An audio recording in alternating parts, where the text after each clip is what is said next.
All right, welcome to video number 3 in this mini series, and there's gonna be more to come, but this is really wrapping it up from start to finish, what I've been focusing on. This video is going to be solely on my first workout post injury. So before we jump into that, I'm gonna break it down. I'm gonna show you exactly what I'm doing, why I'm doing it, and what makes it smart. I always try to talk about smart strength or smart training, and I'm gonna try to give you some insight into what I define as smart training as you watch me do it here. Before we jump into the video though, if you have not gotten it already and you're trying to navigate exercise after a disc injury, or you've had some kind of surgery, herniation, bulge, rupture, and you want something to follow, a rubric, a cheat sheet, a blueprint of how you should be exercising to get out of pain, not just make your pain worse, go to fitnessforbackpain.com/pain-free training. It's my free guide for you. You can get that at fitnessforbackpain.com/pain-free training. Let's jump in. So as you can see, I'm kicking off this workout with a very simple warm-up. Today's workout is going to be a full body workout. I'm not trying to isolate any specific muscle groups. I don't really think I'm there. I might be able to. I'm not really worried about it. I wanted to kind of stick with the theme of moving the entire body. So I'm on my spin bike, no heavy resistance, just kind of on it for maybe 5 minutes, along with doing some basic, not stretches, but just end range of motion movements, right? I'm just trying to see where my back's at, how's it feeling that day, what end ranges of twisting and kind of moving around can I get it to kind of not flare up, but kind of talk to me. I'm not trying to, what Stuart McGill would say, pick the scab of seeing where that pain end range of motion is. I'm just trying to see what kind of condition my back is in the current moment, which is gonna help me make decisions for the exercises to come. Like any smart workout program, I'm starting off with core first. You see me doing some kettlebell leg drops. One of my favorite core exercise for post-fusion, any kind of disc injury, any kind of back issues. I love this exercise. If done correctly, it's really, really good. I'm sticking with the floor just because the floor is giving me some stability. It's giving me something to rely on as far as for extra support. So there's tons of things you can do. You can do planks, you can do side planks, but I like feeling the ground. I have one arm out to my side. I have the kettlebell kind of anchoring me or anchoring my upper body to the ground with the other opposite arm straight out, giving me that extra stability and making sure my low back is in the same position throughout the entire exercise. That is the most critical part of this specific exercise, is making sure the low back is not moving. We're not trying to flatten it to the ground, just getting it into that comfortable place, bracing around that comfortable place, adding that extra stability, which the kettlebell and the arm out is providing for me in this specific exercise, and going through the motions that I would normally do. Not overprotecting, not over bracing, just trying to stay calm and do the exercise the way I know I can do it well.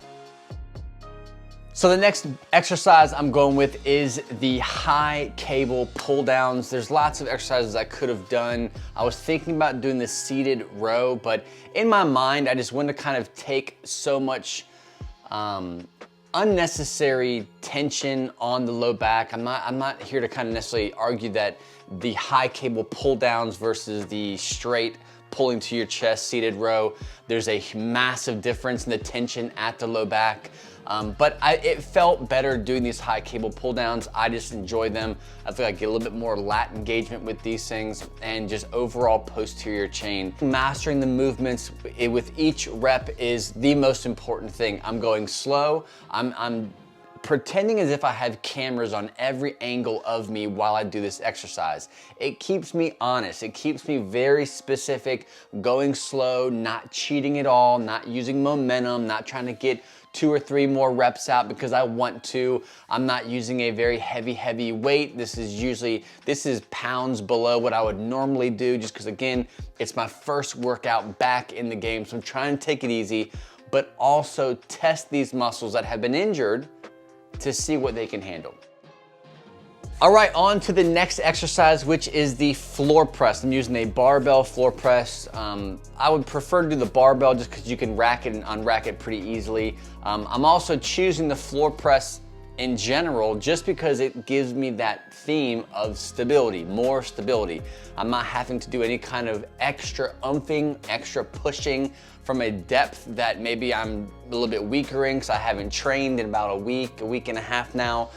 So I want to kind of keep it honest, keeping my elbows coming down, hitting that 90 degrees and just focusing on going right back up. Going with a floor press where yes, you are not getting your full range of motion for the chest exercise, but you're still getting a range of motion that will build the chest and ultimately kind of see how your body responds to an exercise. I try to be specific and very particular about how I look, how I feel, and how I'm pressing all throughout the weight ranges. So I go heavier and heavier as the workout progresses, and I'm trying to stay as honest and as perfect as possible, regardless of how much weight I'm using. Very, very important if you're trying to recover. So I only had about 55 minutes to do this workout, and with the warm-up, the core training, and the exercise you see in this video here, I'm gonna finish with this hamstring exercise.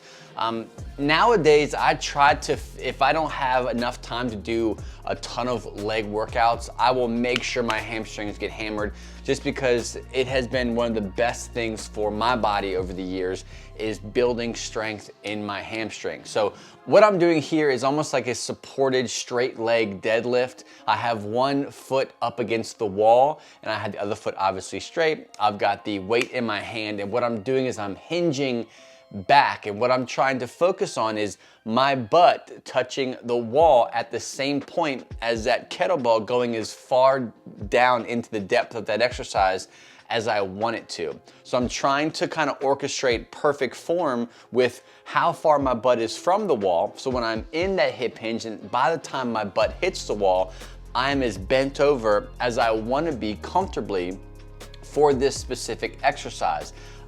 Whether you're injured or not, this is a great exercise to train the hip hinge under load, especially if you have had some kind of low back injury or have some kind of chronic back pain. This forces you to hip hinge properly. You can adjust your feet going forward. If I could go back and redo this workout again, I would have had my straight leg, the one that I'm actually working, a little bit further away from the wall. That way I could hip hinge deeper or further back towards the wall and get a little bit more of a stretch. If you're too crowded next to the wall, then it's gonna cut your hip hinge short, if that makes sense. So if you don't know what I'm talking about, jump into your gym or into your living room with some weight and experiment with this exercise with how far away that front leg is from the wall and how low or high your back leg is supporting you.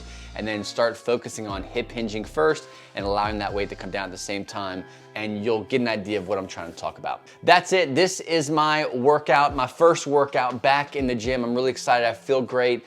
24, 40 hours later, it's going to be the true test as far as if I'm ready to up the ante, up the weight, up the volume, the frequency. This is just one workout of 2 for this week that I'm gonna be doing. That's gonna be full body. I won't be sharing those maybe through Instagram or other channels, but this is, I wanna give you an example of what your back to the gym or back to the barbell workout should look like. Thanks again so much for tuning in. If you haven't gotten that free guide, make sure you go to fitnessforbackpain.com/pain-free training. This series has been an awesome opportunity to help you. I've talked to a lot of people who have said, this is perfect timing. I'm having a flare-up. I'd love to see how you recover. So I'm just super pumped that it's helping people, and I will see you on the next episode.